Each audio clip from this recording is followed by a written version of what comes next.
ধনী লোক দেখি যে নিজের পরিবারকে নিজের আত্মীয় স্বজনকে না দিয়ে বাইরে প্রচারের জন্য অনেক বড় করে আপনার একটা প্রোগ্রাম। কিন্তু স্যারের মধ্যে যে নেচারটা দেখলাম যে রায়হান, আমি আসলে ঢাকার মানুষ, তো স্যারের সাথে যখন চাকরি করতাম সবসময় মানে তার মুখে এই রায়হান নামটা শুনতাম, কখনো দেখিনি কিন্তু নামটা মুখস্থ হয়ে গেছে। মানে এত মায়া, এত ভালোবাসা, মানুষের জন্য আমি এটা করবো মানে এই ফুটফুটে আপনার পাথরঘাটা বা বরগুনার নামটা আমার মুখস্থ নেই, কিন্তু রায়হানপুরের নামটা মোটামুটি আমরা স্যারের সাথে যারা থাকি ঢাকাতে সবার মুখস্থ।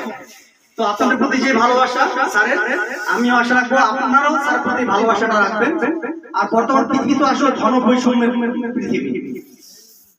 আপনার নোবেল বিজয়ী স্টিগলিস একটা কথা বলেছেন যে বর্তমান পৃথিবীতে আপনার এই মুসলিম যে কান্ট্রি আছে, সোমালিয়া বা অন্যান্য আফ্রিকার যে দেশগুলোতে প্রায় 10টার মতো দেশে যে দুর্ভিক্ষ চলে, পৃথিবীর এরকম 10টা পরিবার আছে তারা এক বছরে যা আয় করে তা দিয়ে এই দুর্ভিক্ষ পীড়িত প্রায় 20টা দেশে 5 বছর চলে যাবে, কিন্তু তারা ওইভাবে দান করে না।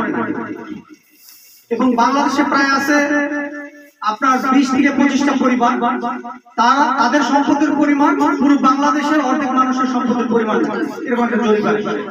এবং অক্সফাম একটা জরিপ প্রতিষ্ঠান আছে পুরো পৃথিবীব্যাপী, তারা জরিপ করে, তারা একটা জরিপ করে দেখেছে যে পুরো পৃথিবীতে 120টা পরিবার আছে বিলিয়নিয়ার, তাদের সম্পদের পরিমাণ পুরো পৃথিবীর মানুষের অর্ধেকের সম্পদের পরিমাণের চেয়ে বেশি।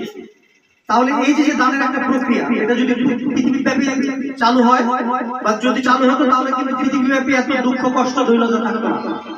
আপনারা স্যারের জন্য দোয়া করবেন যাতে স্যারের এটা দেখে আমরা আমাদের ক্ষুদ্র পর্যায় থেকে অনুপ্রাণিত হয়ে আমরা সর্বোচ্চ দান করতে পারি এবং এই রায়হানপুরের মানুষ যাতে একসময় পুরো বাংলাদেশে একটা মডেল হয়, এই কামনা করে আমি আমার বক্তব্য শেষ করছি। ধন্যবাদ সবাইকে। আসসালামু আলাইকুম।